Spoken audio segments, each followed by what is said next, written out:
Comment les fléchettes ont inspiré la Coupe du Monde 2026 sur le plan musical? Avant que je t'en dise plus, abonne-toi pour plus de contenu fléchette. Lorsqu'une sélection marque, une musique en lien avec son pays retentit dans le stade. Par exemple, pour la France, c'est One More Time de Daft Punk, pour l'Espagne, c'est Despecha de Rosalia, et pour l'Angleterre, il s'agit de Chase the Sun. Ce tube réalisé par Planet Funk est considéré comme l'hymne des darts. Il retentit à la fin de chaque match lors des tournois et est repris en chœur par les fans.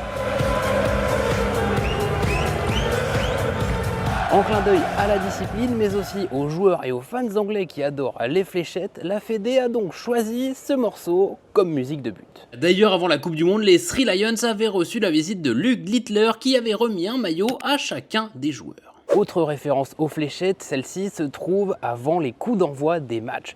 Les oreilles les plus attentives ont forcément reconnu Titanium de David Guetta. Ce morceau est devenu un véritable hymne en 2024 grâce à Stephen Bunting qui l'utilise lors de ses entrées, visionné des millions de fois sur les réseaux sociaux.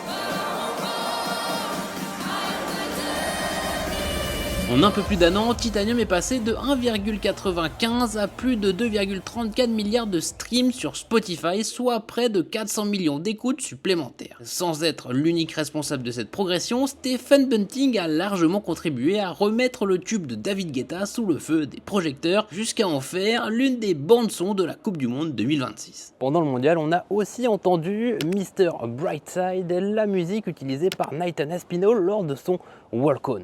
Et toi, est-ce que tu en as entendu d'autres qui te font penser aux fléchettes? Dis-le moi en commentaire.